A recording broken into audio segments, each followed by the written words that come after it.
United Auto Workers are extending their strike against General Motors after rejecting the company's latest offer. The UAW claims that the automaker has reverted back to a previously rejected plan with only minor changes. It is extending this strike into its fourth week, and a union spokesperson recently said that the talks have taken, quote, a turn for the worse. Doesn't sound great for GM, and Yahoo Finance's Rick Newman is here with more. Rick, what's going to happen here? Doesn't sound good for the workers either. Well, sure. They are now getting Both by sides. on $250 a week. Strike pay, I think the average when they're working for GM is around $1,600. So this is now in its fourth week. We are seeing the issues start to crystallize. It really seems to be a big deal for GM that they do not want to make it easier for these temp workers to come on to full-time status.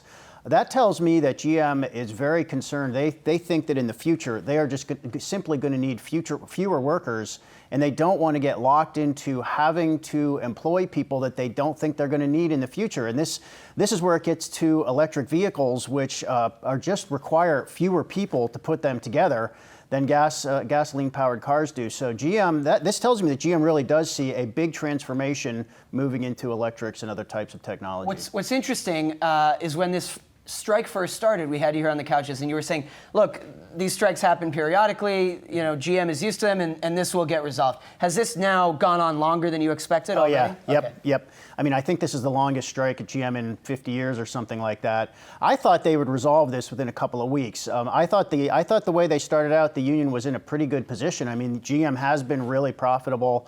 It's been a great, like, 5, 6, 7 years for auto sales. And it seemed like the UAW had a pretty good case to say, look, you've been doing really well. You need to share some of the wealth with us.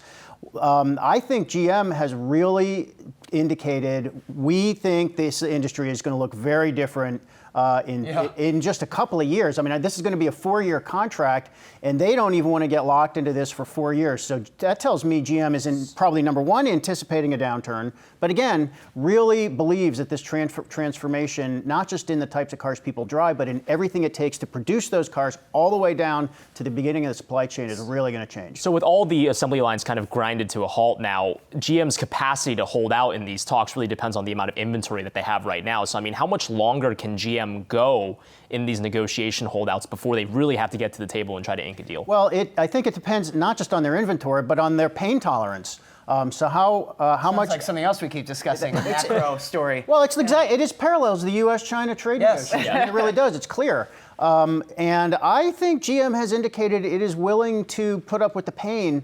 GM at this point has a fairly strategic long-term view that dates to its bankruptcy in 2009. Mary Barra, who's the current CEO, has been at GM her whole career. She was there for the bankruptcy. Much and praise. what the people who went through that bankruptcy, that grueling experience for everybody, they all know that GM had too much capacity. They were committed to keeping too many plants open and having too many workers on the payroll. And they really seem to be saying there's no way we're going to get stuck in that position again. When you pay attention to how investors feel about GM stocks, it's up 4.4% for the year. So it hasn't been that much of an impact in terms of management, in terms of the stock of the company. So great, GM can afford to market. not make a deal with them. Well, that's true, but the overall stock has been a dog. I mean, GM, if you look at it going back 5 years, it's basically flat or up by a little. It's severely underperformed the S&P 500. And the reason for that is, number one, most of the automakers are the same, by the way. Auto stocks are cyclical, so everybody knows they're not like tech stocks. They are going to go way down when the next recession hits. And they also think the auto industry is a doomed dinosaur industry that's going to be disrupted by tech upstarts. I don't think that's true, but the street seems to think that, and there's just no love for auto stocks. So in a way, GM can say, well, who cares about our stock? It's been a dog for the last 5 years anyway. Can any CEO really say that? I don't know. I don't know if they can really say that. All right, we'll have to leave it there, and we'll keep monitoring the Thanks, strike. guys. We'll have to have you back on when it drags on, if it does drag on. I'd love to see it resolved. Yes, that's That'd be great. right. Hey investors, Zach Guzman here. Are you interested in learning more about the markets and getting the latest financial news? Well, then click right here to subscribe to our Yahoo Finance YouTube channel. Get the latest up-to-the-minute market analysis, big interviews in the world of finance, and information on how to manage your money every day wherever you are.